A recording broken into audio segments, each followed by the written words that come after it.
Bonjour, bonjour, bienvenue à toutes et à tous dans ce rendez-vous découverte du stage de la peur à la confiance qui va être présenté par Marie et Anne-Gaëlle ici présentes. Je vais vite me taire. Moi, je m'appelle Alexandre, je m'occupe de la gestion du cercle de la non-violence. Présentation d'Anne-Gaëlle Marie, un petit laïus sur qu'est-ce qui se passe dans cette formation, témoignage de Hélène, Jacques, on te remercie d'être là, et potentiellement deux autres personnes, un petit exercice en sous-groupe, on revient discuter en grand groupe, et on va essayer de tenir le timing pour qu'à 13h15, celles et ceux qui ont des obligations puissent faire leur vie, celles et ceux qui ont envie de continuer de causer puissent continuer de causer. Donc, Anne-Gaëlle, est-ce que tu veux prendre la parole pour te présenter? Je veux bien. Bonjour à toutes et à tous. Donc, je suis Anne Galérard, formatrice en communication non violente avec un prisme préférentiel autour de la prévention des risques psychosociaux. Ça a été mon métier pendant 17 ans. Et tout ce qui tourne autour de l'œuvrer ensemble et de comment on fonctionne ensemble. Voilà. Et peut-être que je dirais plus précisément mon lien avec la peur, c'est que je me suis rendu compte que la peur, ça pouvait entacher l'œuvrer ensemble et la mise en commun de ses ressources. Je crois que je vais m'en arrêter là. Et où est-ce qu'on peut en savoir plus sur toi? Alors j'ai un site qui s'appelle audué.fr et puis sur LinkedIn aussi. Et puis sur le site de la COP-CNV, eh ben, voilà, vous pouvez trouver des éléments complémentaires sur mes différentes activités. On mettra un lien dans le compte-rendu. Cool, merci. Marie, Eh bien, bonjour à toutes et à tous. Moi, je suis contente d'être là. Je renoue avec les webinaires du cercle, donc je suis bien contente. Donc, moi, je suis membre du cercle depuis quelques années, formatrice en communication non violente et thérapeute en théorie polyvagale, qui fait, voilà, qui est un peu à l'origine de ce stage. Et j'ai envie de dire que Anne-Gaëlle et moi, nous sommes sur Lyon et nous avons la chance de partager un bureau très beau dans le troisième. Attends, je fais, voilà. génial. Voilà, je suis contente merci Alex de donner l'opportunité, enfin au cercle de donner l'opportunité de faire un petit zoom sur ce stage qui nous tient à cœur, qui me tient à cœur et qui nous tient à cœur depuis un certain nombre de temps maintenant avec Anne-Gaëlle. C'est mon petit chouchou. En vrai, j'ai plusieurs petits chouchous, mais celui-là, c'est vraiment mon best petit chouchou. C'est cool. Bon, alors on va rentrer un peu dans le vif du sujet et ensuite on donnera la parole à Hélène pour témoigner. Donc j'ai une première question pour toi, Anne-Gaëlle. Le pourquoi ce stage? Alors, comme je l'ai dit, je me suis rendu compte dans mon métier d'ergonome et dans mes métiers précédents et après, de l'importance de la confiance qui permet de mobiliser ses ressources. Et un jour, peut-être un peu par hasard, j'avais envie de voir comment travaillait Marie et je lui ai dit, écoute, je ferais bien une séance d'hier avec toi et comme ça, peut-être que je pourrais t'envoyer des personnes que j'accompagne dans le cadre de la souffrance au travail ou autre. Ça me paraissait judicieux qu'il y ait de la coopération comme ça. Et je fais une séance avec Marie. Et là, je dis, ah, mais la théorie polyvagale, c'est exactement ce que je pressens comme fondamental depuis toujours et sur lequel quelqu'un d'autre a mis des mots. Super. Mais par contre, ça vaut vraiment le coup de faire un stage là-dessus parce qu'à des moments, moi, je ne peux pas mobiliser mes ressources de communication non violente parce que je suis trop en PLS, quoi. Et je pense que je ne suis pas la seule. Et c'est comme ça qu'on s'est lancé dans l'aventure. Top, merci Anne-Gaëlle. Alors, il y a peut-être les gens n'ont pas compris les mots hier, théorie polyvagale. Vous inquiétez pas, il y a une question qui va clarifier ça. On y revient. Marie, est-ce que tu veux rebondir là-dessus? Le pourquoi ce stage? Oui, et du coup, au moment à peu près où Anne-Gaëlle parle, on était au plein milieu de la période de ce merveilleux moment que nous avons vécu en collectif du Covid et avec cette question autour de la peur et et la présence de la peur aussi dans nos quotidiens. Et on a eu vraiment envie, moi, quand donc je suis donc formatrice en communication non violente et assez rapidement dans mon cheminement en CNV, j'ai bien vu qu'à des moments, donc là, peut-être parmi vous, il y a des personnes qui connaissent pas vraiment la CNV, mais il y a vraiment ce chemin d'aller et d'aller clarifier c'est quoi les besoins, qu'est-ce qui est important pour moi, c'est quoi mes besoins et où c'est que j'ai envie d'aller, qui ouvre des perspectives et qui donne envie d'aller dans le concret. Mais en fait, c'est pas si simple. Par moment, on a beau avoir les perspectives, des demandes, des choses très concrètes qui peuvent être faites, n'empêche que je bloque et que je continue à bloquer et que je me retrouve quelques jours après ou un certain temps après dans des boucles, dans des endroits où du coup je suis dans ces blocages là qui reviennent de manière euh, de manière perpétuelle. Et quand j'ai eu envie de me former plus, d'apporter des outils complémentaires pour essayer de comprendre qu'est-ce qui se passait quand je suis alignée, je vois, j'ai de la clarté sur ce qui se passe sur moi en auto-empathie, mais n'empêche que la mise en œuvre dans la matière, il y a quelque chose qui continue à coincer. C'est dans ce cadre-là, moi, que je me suis formée à l'IR, l'intelligence relationnelle, donc un protocole thérapeutique qui reprend la théorie polyvagale. La théorie polyvagale, c'est une lecture, une grille de compréhension de du fonctionnement de notre système nerveux autonome, de notre mode automatique de réaction aux réponses que l'on perçoit du reste de l'univers à travers notre neuroception. Et du coup, quand j'ai rencontré ces deux, j'ai vu la complémentarité du coup avec la CNV et je vois Alex qui me fait un petit signe parce qu'il me dit tu es en train de répondre à la question d'après. Donc je vais m'arrêter là. Mais en tout cas, cet enthousiasme qui fait que voilà, j'avais envie de transmettre cette complémentarité qui m'apparaissait comme une évidence. Ah, j'aime cette complicité, Marie. J'aime, j'aime, j'aime. Bah, je t'en prie. Merci en tout cas. Donc, le pourquoi ça stage. Donc finalement, pour vous, je résume, c'est une évidence qu'il y a une sorte de complémentarité forte entre la théorie polyvagale et la communication non violente. Alors, moi, j'aimerais bien poser la question à Anne-Gaëlle pour commencer. Oui, la théorie polyvagale permet de prendre en compte les différents espaces de sécurité ou d'insécurité.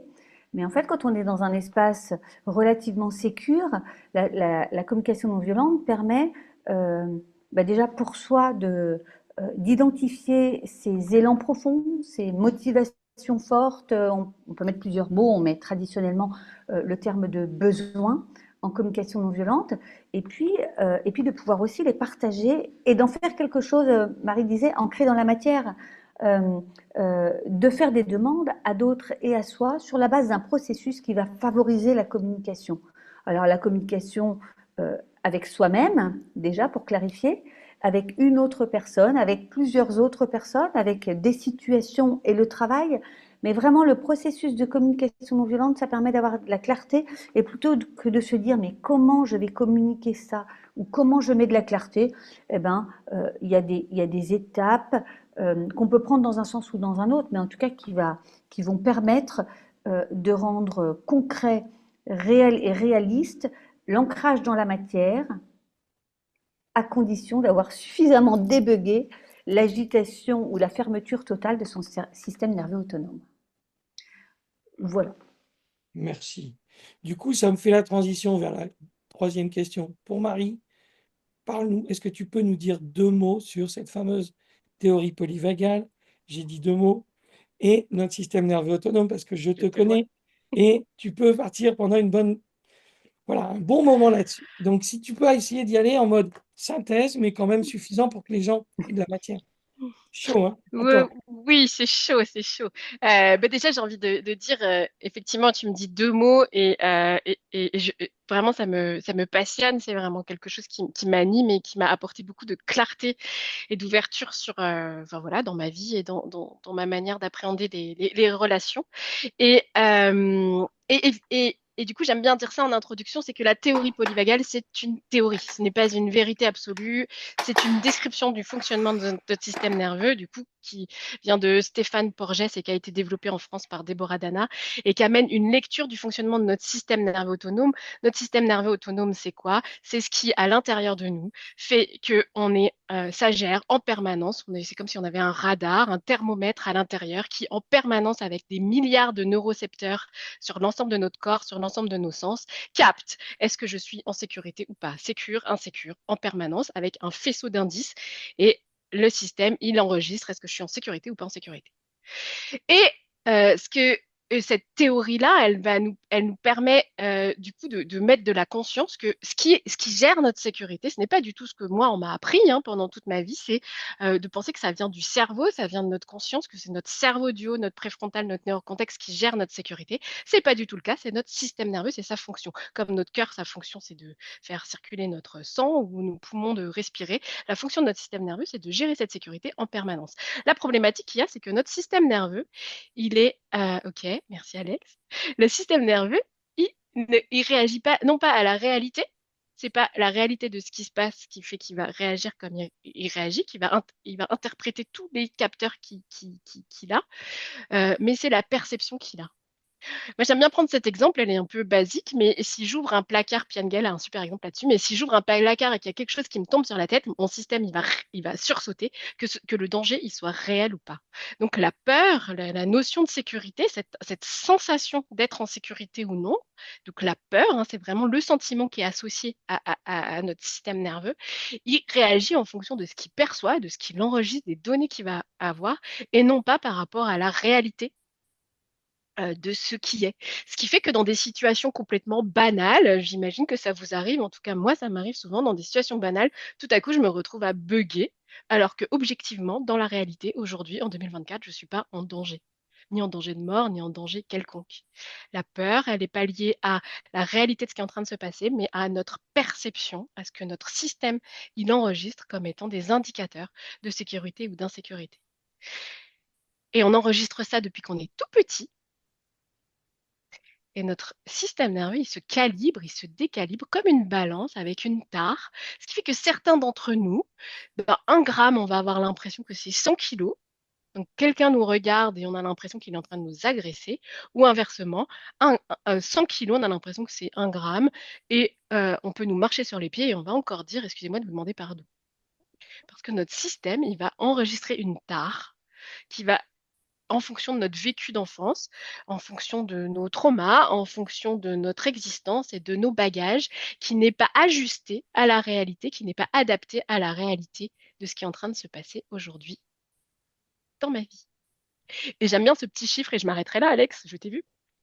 J'aime bien ce petit chiffre euh, d'une source que je n'ai pas vérifiée, qui est en moyenne, c'est évaluer nos peurs, sont évaluées nos peurs réelles dans nos vies d'adultes d'occidentaux où on n'est plus dans des espaces de survie, on n'est pas dans un pays en guerre, on n'est pas dans des espaces de survie réelle. Les peurs réelles qu'on ressent au cours de notre vie, c'est 7% de nos peurs.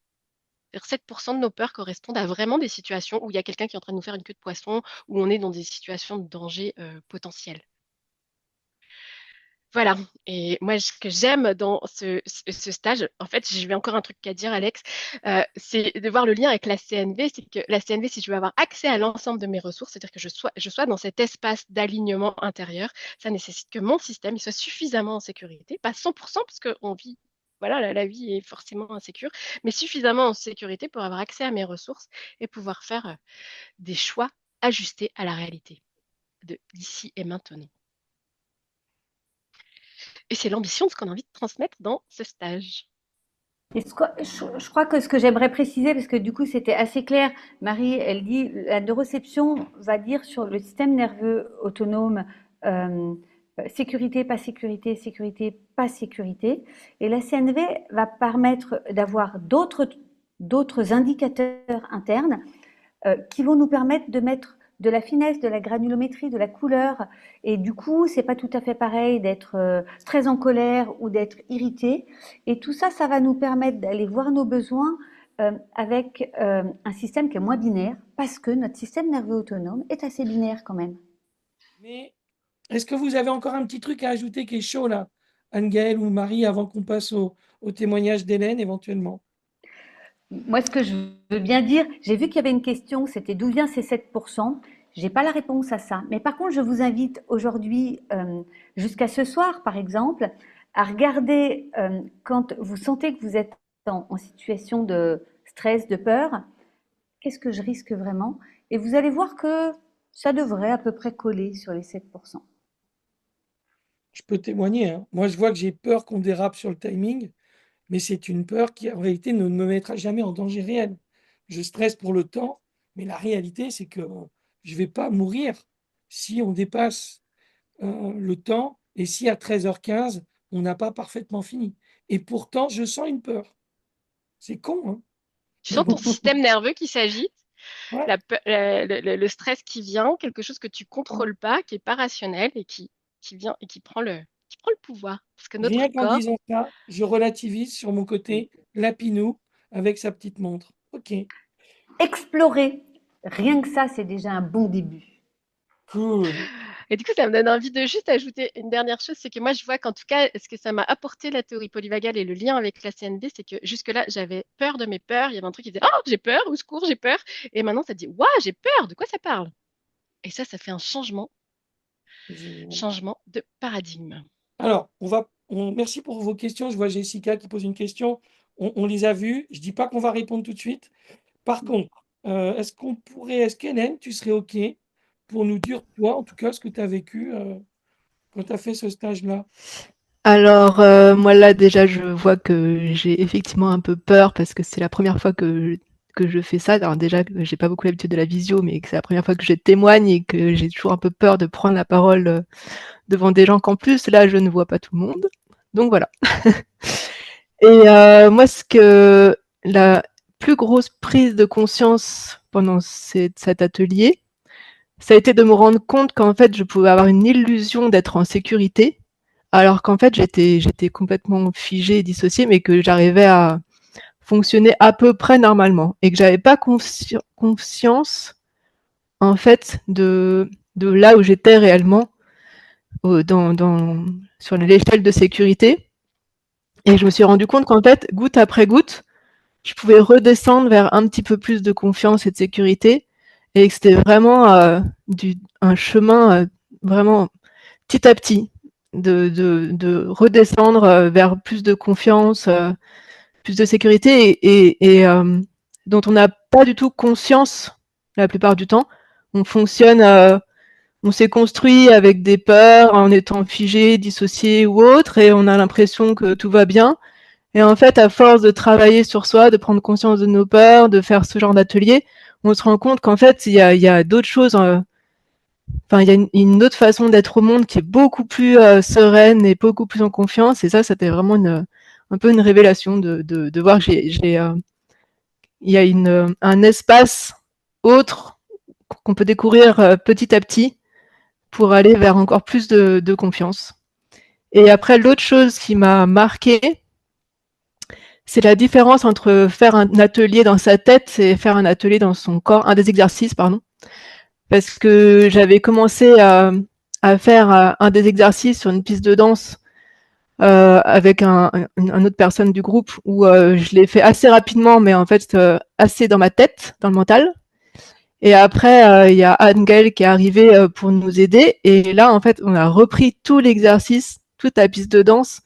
Et là, elle m'a vraiment aidé à descendre dans le corps, à sortir du figement, à passer par tout le système nerveux qui s'agite, etc., pour arriver à aller vers la CNV et l'expression en CNV et à sortir de ce figement. Et ça a été vraiment le contraste entre les deux où j'ai vraiment vu la différence de ce que ça fait d'être dans le corps ou d'être dans le mental.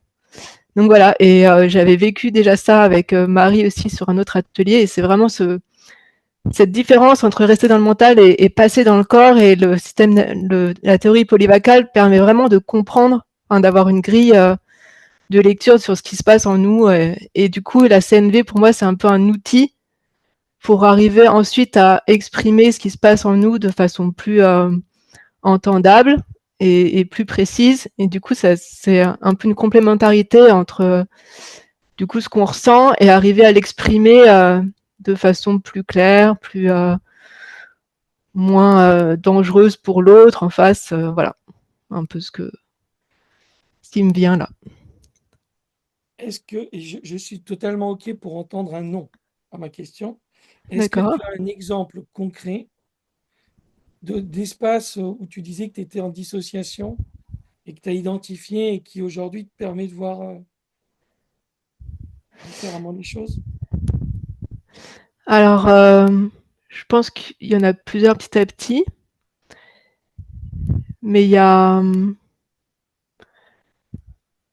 bah, peut-être même là, le fait de participer, de témoigner dans ce webinaire, c'est quelque chose où je sens que mon système s'active très fortement. Et en même temps, en réfléchissant, je me dis, mais c'est les gens qui sont là, et c'est des gens bienveillants, qui sont intéressés par la CNV, etc. Donc, je risque rien. Et du coup, je vois, c'est un peu une sensation où j'arrive à deviner qu'il y a un espace où je peux participer, avoir ma place et être pleinement intégrée. Alors qu'habituellement, mon réflexe aurait été de fuir, de me terrer, de surtout pas me montrer, de surtout pas. Et où je serais restée un peu dans cette. Parce que là, je vois que mon système il s'active, où j'ai un peu chaud, un peu les tremblements dans la voix. Alors que sinon, j'aurais pas participé, je serais restée en mode fuite, on me voit pas, je fais rien. Et voilà. Donc c'est un peu la différence où je vois que j'arrive à changer d'échelle. Tu Mais peux ce qui est agréable, naviguer au cœur de ton système nerveux C'est et ça, voir où t'es et faire des c'est choix. ça. Mmh. tu veux rebondir, Anne-Gaëlle? Mais ton micro. Oui, je dis, c'est la différence entre le dangereux et inconfortable. Un peu Voilà, chaud, un peu tremblotante, c'est pas confort, ça, on l'a tous expérimenté, je suppose. Mais par contre, tu es en mesure de dire, mais c'est pas dangereux. voilà. Et d'expérimenter que petit à petit, ça peut devenir quelque chose de naturel et d'agréable et de plaisant de partager avec d'autres personnes de cette façon-là. Super. En tout cas, merci de le Merci faire à vous. avec autant d'authenticité. Merci à vous. Mmh. Et donc, je lance la téléportation et on se retrouvera, allez, à 12h54. On se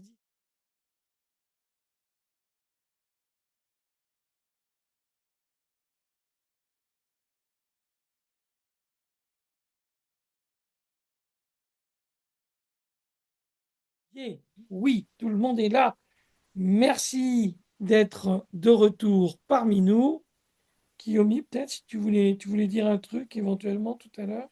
Merci beaucoup hein, pour cet espace. Ouh là là, génial hein, de donner des clés comme ça aux personnes pour apprendre à donner de l'autonomie, outiller les gens. C'est extraordinaire, moi ça me touche énormément. C'était chouette ces deux questions-là posées parce qu'on s'est rendu compte en échangeant que par rapport à la première question, l'espace dans lequel la peur peut me bloquer. Ben, il y a une des personnes qui disait bah, c'est à géométrie variable, parce qu'effectivement, ça va dépendre des facteurs. Euh, je pense par exemple à la notion du groupe, on va arriver, ça va dépendre s'il y a un cadre qui est posé, ça va dépendre de la posture des formateurs, formatrices. Voilà, donc c'est intéressant de voir que bah, finalement ces peurs, elles sont là, mais en fonction de ce que va aussi capter notre SNA, notre système nerveux, ça va réagir différemment. Et là, moi, ce que je me rends compte avec la théorie polyvagale, enfin moi, ce que ça m'a apporté, en tout cas, c'est de pouvoir réassocier, en fait. Euh, Mon cerveau du haut arrivait à réguler, arrivait à donner des explications, etc. Mais comme c'était engrammé différemment et c'était vécu différemment par mon cerveau du bas, bah forcément, voilà, cette notion de bug dont vous parlez toutes les deux, c'est exactement ça. Et puis on se dit, mais qu'est-ce qui va pas chez moi? Qu'est-ce qui va pas chez moi? Parce que je comprends bien, je sais bien que j'ai besoin de ci ou que j'ai besoin de ça. On va même essayer de mettre en place une stratégie, mais ça fonctionne pas parce qu'effectivement, ben, il y a, c'est pas, voilà, ça circule pas, quoi. C'est cette notion, ça circule pas. Donc voilà, donc merci beaucoup pour nous faire, ouais, de mettre à disposition ces outils. C'est chouette. Voilà. Merci, Merci pour Kiyomi. ton témoignage. Et j'aime bien ce quand tu dis, effectivement, si ça s'associe pas et que le cerveau du haut, il est en boucle, il a compris, en fait, ça augmente. Il y a quelque chose d'amplificateur, du coup, qui augmente bah, la culpabilisation, et on est bloqué, en fait, alors que c'est en dessous que ça se passe. Merci pour ton partage. Génial. Je vois donc dans l'ordre Julie, Coralie, Laurent qui ont levé la main. Est-ce que Julie, tu veux mettre ton micro? Merci Kiyomi, hein. Est-ce que Julie, tu veux mettre ton micro pour nous partager quelque chose? Ah, elle a disparu. Oui, ça y est, Ah non, je merci. l'entends. On Ouais, c'est t'écoute. bon? Ok. Oui, Ouais, bah moi, ce que j'avais envie de partager, c'est que je ne connaissais pas du tout la théorie polyvagale et du coup, j'ai très envie de m'y intéresser parce que ça m'a déjà demandé un travail d'aller identifier quelles étaient les peurs à l'origine de mes blocages parce qu'en fait, j'ai l'impression que étant émotive et impulsive, mon système nerveux autonome me gouverne entièrement et que je n'ai pas du tout la main sur mes réactions, ce qui m'embête parce que je vois bien qu'elles sont disproportionnées ou qu'elles durent trop longtemps, etc. Et du coup, je suis hyper contente d'avoir un aperçu de cette approche où je me dis, bah, peut-être que je vais pouvoir à la fois mieux me comprendre et avoir plus de liberté de choix. C'est ce que je partageais à mes camarades en sous-salle, où j'ai l'impression d'être finalement dominée par une forme de réactivité sur laquelle j'ai pas la main. Et du coup, ça m'ouvre un espace où j'ai l'impression que je vais avoir peut-être plus de liberté euh, ouais, plus de liberté dans la façon dont je vais pouvoir réagir. Voilà, je voulais vous remercier pour ça. Merci. Oui, merci. Merci, Puis quand Julie. tu dis réactivité, c'est vrai que la théorie polyvagale permet de transformer la réactivité du corps en liberté, la CNV de transformer la réactivité de la pensée en liberté. Et du coup, c'est vrai que c'est vraiment le terme central qui nous empêche d'être libres. Marie, tu voulais ajouter un truc? Oui, parce que quand tu dis, du coup, quand je prends conscience que du coup, c'est mon système qui a la main, il y a vraiment, moi, j'aime bien rappeler le système, on parle de système nerveux autonome, c'est que comme notre cœur, comme notre respiration, comme l'ensemble de notre organe, il fonctionne de façon autonome, inconsciente et automatique. Donc, il est dans des modes de répétition permanente sur lesquels on n'a pas la main. Si on ne met pas de l'effort pour prendre la main, on n'a pas la main. En parlant de mains, nous avons 3 mains levées, sachant qu'à 13h15, 00, Angel nous quittera. Elle a un train, malheureusement, elle doit nous quitter. Mais pour celles et ceux qui veulent rester, il y aura encore de la place. Coralie, si tu veux mettre ton micro. Oui, merci. Eh bien, ce que j'aime beaucoup, c'est que ça change mon regard en fait dans ma relation à moi, de me dire que, et dans la relation aux autres, que c'est quelque chose qui est autonome. Et du coup, je trouve que ça, c'est révolutionnaire parce qu'il n'y a plus cette notion de punitif. Il n'y a plus cette idée qu'il y a, je sais pas, des gentils, des méchants ou des. Il y a plutôt. Ouais, quelque chose où je cherche à être en lien, en lien, en lien, en lien et à faire de mon mieux. Et du coup, ça me redonne. Ouais, on a parlé de souveraineté dans notre sous-groupe, on a parlé d'assertivité. Ouais. Super. Ah, merci. C'est c'est précieux ce que tu redis. Ça sort du bien et du mal, de la culpabilité. Ça permet en tout cas de reprendre une respiration en dehors de ça. Super. Merci. Beaucoup de mains levées. C'est OK si on donne la parole à Laurent? À toi, Laurent. Ah oui, merci beaucoup. Tout d'abord, merci pour nous donner la possibilité à cet espace. Et je reviendrai un peu sur l'expérience en binôme, sans révéler la personne qui était avec moi, mais elle était à la fois très loin géographiquement, mais en même temps, senti une certaine proximité. Alors, il n'y a pas eu suffisamment de temps pour que je puisse m'exprimer, mais en même temps, ce qu'elle a partagé, ça m'a permis de prendre conscience avec vos questions qui étaient très précises et qui ont éveillé en moi cette. Alors, pour autant, enfin, j'ai une petite formation de communication violente et d'autres formations, et du coup, ça fait des années et des années que je travaille sur ma peur. Et malgré tout, je prends conscience qu'en fait, même en travaillant sur la peur, même en tentant de l'accueillir, même en tentant de méditer, même en tentant de faire tout ce qu'il faut, eh ben, j'ai encore l'intention de la faire disparaître. Et c'est en écoutant cette personne où j'avais envie de lui dire, mais là. Et en fait, ça fait comme ça, comme une évidence pleinement vivante, où, où à un moment donné, voilà, il y a de la reconnaissance sur cette peur et il y a un lien, il y a une ouverture qui s'est créée. Donc, merci pour ça. Et en même temps, deuxième petite pépite de prise de conscience que, ben, alors, il fut un temps, j'avais beaucoup de peur. Euh, Aujourd'hui, j'en ai moins, mais là, sur cet instant, j'ai pris conscience qu'en fait, une de mes plus grandes peurs, c'était, je ne sais pas si vous voyez un peu le discours c'est pas Nelson Mandela qui l'a écrit, mais qui a été prononcé par Nelson Mandela. Et du coup, elle est là ma plus grande peur. Elle est dans ma lumière, elle est dans tout ce qui est de la joie, de la vie, de l'amour. Et du coup, ça a fait comme. Donc, c'est à la fois profondément vulnérable et en même temps, merci pour cette prise de conscience tellement belle. Donc voilà, merci à tous. Hmm. Merci Laurent, je suis très touchée par ton partage et je vois qu'Anne-Gaëlle, on l'a appelé, du coup ça fait quelques années maintenant, ce stage c'est de la peur à la confiance, mais moi je vois que plus j'avance, plus j'ai l'impression que c'est comment on vit nos peurs avec de la confiance et qu'on peut accueillir nos peurs avec suffisamment de confiance et de ressources en fait. Et ça fait partie de notre vie et de notre vie d'humain, de mortel et merci beaucoup pour ton témoignage. Comment on augmente nos capacités à vivre avec nos peurs ensemble. Merci beaucoup. 13h05, c'est génial. Est-ce que Sandrine, tu veux prendre la parole? Oui, merci. Merci pour cet espace et d'ouvrir le lien entre CNV et théorie polyvagale. Je peux partager que moi, la peur qui a émergé dans le partage, c'est finalement d'avoir le droit, de ne pas avoir le droit d'exister. Je reviens à cet endroit-là.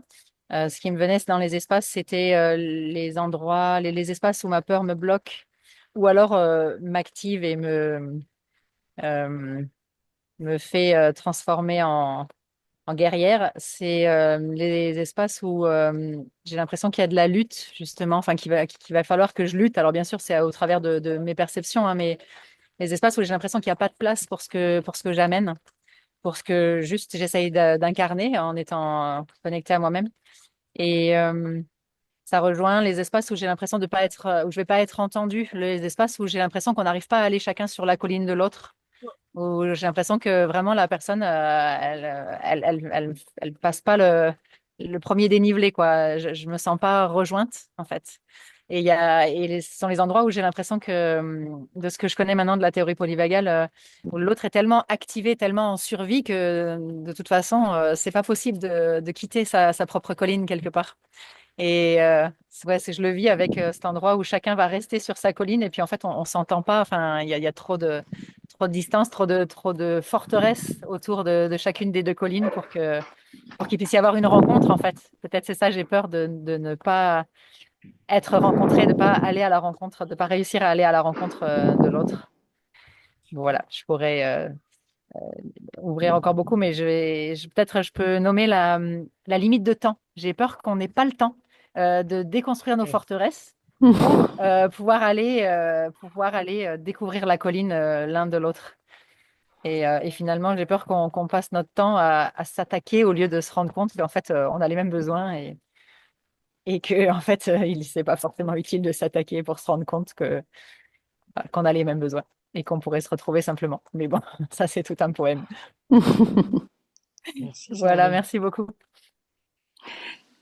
Merci. Vous voulez rebondir, Anne-Gaëlle ou Marie? En tout cas, moi, j'ai l'impression que cette peur de pas être entendue, cette peur de ne pas être reçue, et puis du coup, les peurs liées avec, comment dire, avec les environnements, les espaces-temps qui permettent ou pas la rencontre et l'accueil, euh, qui nous permettent d'exister et de rayonner tel qu'on est. Il me semble que c'est des choses qui se sont construites il y a très très longtemps et que on porte d'une façon ou d'une autre tous ou toutes un peu à l'intérieur de nous, et le fait d'aller le visiter, ça permet de le réinvestir avec qui on est maintenant, et puis aussi de pouvoir continuer à surfer avec ça, parce que des fois dans un groupe, parce que des fois avec une autre personne, on le revit, et puis on peut respirer en se disant, bon, c'est pas confort, mais je vais quand même vivre avec, parce qu'en fin de compte, je vais pas m'écrouler là tout de suite. Donc Merci de cet exemple qui, à mon avis, est extrêmement fédérateur, Sandrine. Super, merci beaucoup. Alors, peut-être, Anne, si tu veux mettre ton micro et nous partager ce que tu as de vivant là maintenant. Oui, merci. Merci, bonjour à tous. Ce que je voulais partager, je trouve très important que quand on parle de système autonome où on décroche, ce que ça touche de capital pour moi, c'est que les décrochages qu'on vit dans des situations de détresse et qu'on vit dans des situations où on a un ennemi en face de nous, tout d'un coup, si on réalise que le décrochage est à l'intérieur et qu'il est autonome et qu'on l'identifie à l'intérieur, alors, eh ben, on désactive la causalité à l'extérieur. Donc, finalement, si c'est quelque chose qu'on peut contrôler qui est en nous, ça élimine le scénario de l'ennemi. Pour moi, c'est extrêmement réconfortant. Et si on l'identifie en nous, on peut aussi, par compassion, dans un deuxième temps, se dire que l'autre, il est aussi coincé que nous. Mais en tout cas, la causalité n'est plus extérieure. Pour moi, c'est vraiment, c'est radical, ça. Donc, ça encourage à aller dans ce sens. Et d'autant plus fort que quand on se réconcilie avec des ressources à l'intérieur, on ressoude des liens, on tisse des liens conscients et soutenants. Donc c'est deux fois euh, double bonus. Voilà. Effet qui se coule. C'est ça. Le Double double effet effet qui qui se se coule. Ça te parle, Marie? Oui, tout à fait. Pour moi, il y a vraiment les deux niveaux et du coup, merci pour cette question parce que ça me fait le lien aussi, enfin, qui m'est venu déjà plusieurs fois en vous entendant, mais il s'est, du coup, on parle du coup dans le cercle de la non-violence systémique, on parle beaucoup de la systémie et effectivement, Kiyomi, tu le disais tout à l'heure, la systémie, l'environnement, le contexte, il va faire que notre système nerveux, il va réagir de certaines manières en fonction des contextes et il y a beaucoup de systémie là-dedans. Donc évidemment, il y a vraiment à chaque fois les deux axes. Il y a à la fois l'horizontal, il y a qu'est-ce qui se passe au présent, est-ce que c'est dangereux ou pas, parce qu'on vit aussi dans des espaces où il y a du pouvoir sûr, de l'abus, etc. Il y a aussi des choses qui sont dangereuses dans nos environnements, et à la fois ce qui se passe chez soi. Et c'est pour moi, je trouve vraiment que la rencontre entre les deux, c'est-à-dire que la systémie intérieure, quelque part, en lien avec notre système nerveux, et la systémie collective, elles résonnent ensemble. Et ma croyance, c'est que plus on sera régulé et associé les uns à l'intérieur de nous, plus du coup la systémie tragique auquel on est tous, voilà, qu'un coup en tout cas pour notre monde, notre société, ben, va se modifier également, quoi. Du coup, je vois Mais le lien. les deux sont interconnectés selon moi. Je vois le lien, du coup, Marie, quand tu parles de systémie, avec le stage aussi qui fait l'âme, Tout à fait. que tu animes aussi. Et je vois que là, du coup, le travail sur les systèmes internes sont finalement tout à fait liés au système externe. Et du coup, je vois que ça se recoupe avec beaucoup Oui, d'approches oui, il y a une différentes. forme d'isomorphisme que je vis à l'intérieur, c'est ce que je vis à l'extérieur. Et du coup, d'avoir cette clé de la théorie polyvagale, moi, ça me donne vraiment une clé de lecture beaucoup plus large là-dessus. Merci en tout cas, Anne. Je Et du vois pouvoir qu'il y a d'agir. 13h12, Anne-Gaëlle. On prend encore Gaëtan qui a levé la main et dans 3 minutes, tu pars en courant. On t'écoute, Gaëtan. Oui, merci. Alors comme tout le monde, hein, merci, merci vraiment pour cet espace. Je voulais juste échanger là parce que j'ai une véritable pépite. Le fait de parler du système autonome m'a permis, là, je me suis aperçue depuis quelques jours que j'avais une réaction qui était due à une peur.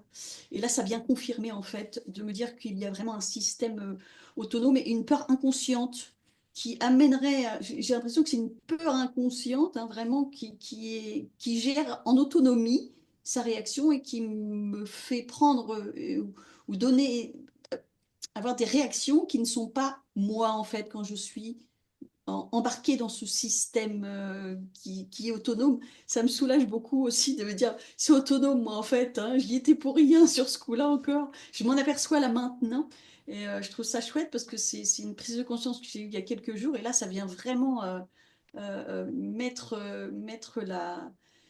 du sens, en fait. Donc, très chouette. Merci beaucoup pour tout ça. Et à suivre pour moi. Merci, Gaëtan. Merci. Alors peut-être que un petit mot de la fin, Gaëlle, avant de partir, parce que je voudrais pas que tu partes en courant sans dire au revoir ou sans nous partager ce que tu as vécu là sur ce rendez-vous découverte, ou qu'est-ce que tu aurais à nous dire?